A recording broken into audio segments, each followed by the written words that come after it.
श्रीवर्धन तालुक्यातील बोर्ली पंचतन येथील प्राथमिक आरोग्य केंद्रात कार्यरत असलेल्या आरोग्य सहाय्यकाला 5,000 रुपयांची लाच स्वीकारताना रंगेहात पकडण्यात आलं। अलिबाग येथील लाचलुचपत प्रतिबंधक विभागानं ही कारवाई केली आहे। घनश्याम कोमटवार असं अटक करण्यात आलेल्या कर्मचाऱ्याचं नाव आहे।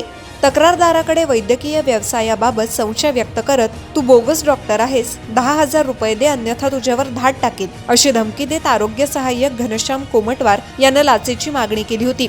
या प्रकरणी तक्रारदारानं अलिबाग येथील लाचलुचपत प्रतिबंधक विभागाकडे तक्रार दाखल केली।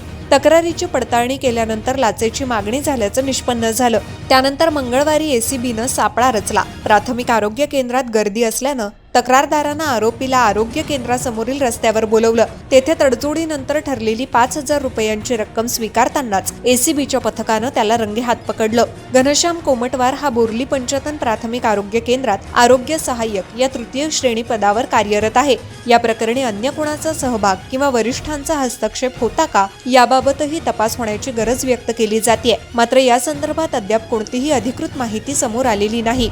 या प्रकरणी दिघी सागरी पोलीस ठाण्यात संबंधित कलमान्वये गुन्हा दाखल करण्याची प्रक्रिया रात्री उशिरापर्यंत सुरू होती। दरम्यान कोणताही शासकीय अधिकारी किंवा कर्मचारी कोणत्याही कामासाठी लाचेची मागणी करत असल्यास नागरिकांनी तातडीनं लाचलुचपत प्रतिबंधक विभागाशी संपर्क साधावा असं आवाहन एसीबीच्या अधिकाऱ्यांनी केलं आहे।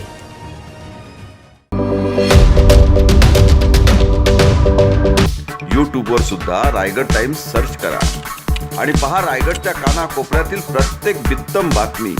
आणि हो, लगेच सबस्क्राइब बटनवर क्लिक करायला विसरू नका।